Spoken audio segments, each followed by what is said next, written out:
छोडिदिनु न त्यो मदन भण्डारी भनेको चिन्दिनँ म को मदन भण्डारी के रे तपाईँ मदन भण्डारीले चिन्नुहुन्न? कस्तो चम्मको कुरा गर्नुभएको हो? यदि यस्तै कुरो बालेन शाहले गरिदियो भने तपाईँले कस्तो लाग्छ कि म यलम्बरलाई चिन्दिनँ भनेर? यदि गगन थापाले भनिदियो म यलम्बरलाई चिन्दिनँ भने तपाईँले कस्तो फिल हुन्छ? यदि केपी ओलीले भनिदियो म यलम्बरलाई चिन्दिनँ भने तपाईँले कस्तो फिल हुन्छ? गजबको कुरा गर्नुभयो त। तपाईँले के लाग्छ जतिखेर नि नकारात्मकता फैलाएर तपाईँको पार्टीको विकास हुन्छ, तपाईँको पार्टीको जरा फैलिन्छ? कहिले तपाईँ यस्तो प्रतिक्रिया दिनुहुन्छ, कहिले तपाईँकै पार्टीको सांसदले पृथ्वीनारायण शाहको फोटोमा लात्तीले हान्नुहुन्छ? तपाईँहरूले गर्न चाहिँ के खोज्नु भएको? जतिखेर पनि अरूको खेदो खनेर नकारात्मक कुरा मात्रै गरेर तपाईँको पार्टीको विकास होला त? सुकेको ठाउँमा पनि पानी हालिदिँदा बोटबिरुवा उम्रिन थाल्छ, घाँसपात उम्रिन थाल्छ।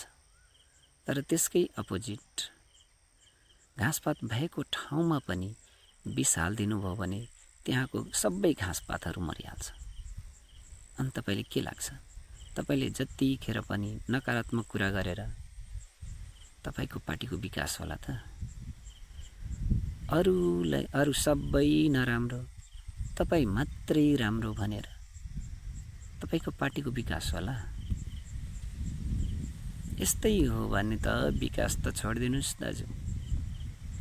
जुन अहिले प्रत्यक्ष र समानुपातिक गरेर 7 सिट पाउनु भएको छ, आउने चुनावमा त्यो पनि पाउनुहुन्न है।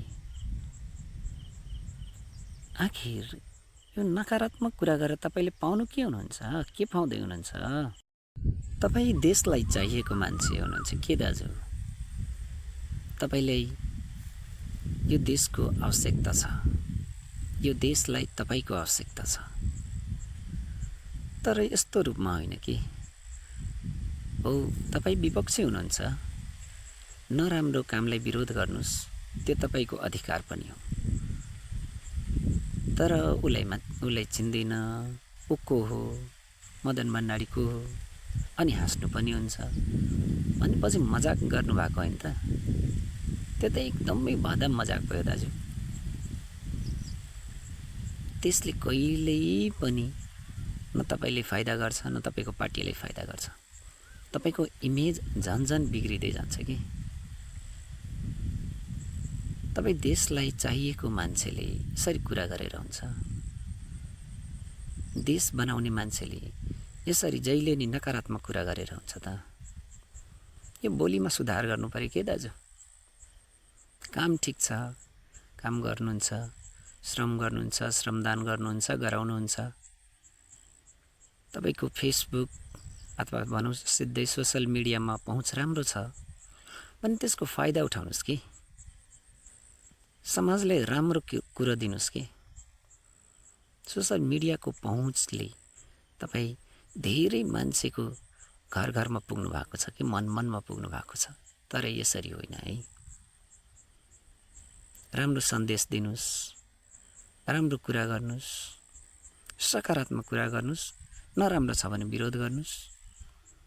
तर यसरी देशको महान हस्तीलाई पनि चिन्दिन को हो त्यो अनि हाँस्दिनुहुन्छ भने यसले त पक्कै पनि तपाईको पार्टीलाई मलाई थाहा छ यो भिडियो तपाईसँग पुग्दैन, किनभने मेरो सोशल मिडियामा रिच धेरै छैन अथवा भनौँ छँदै छैन।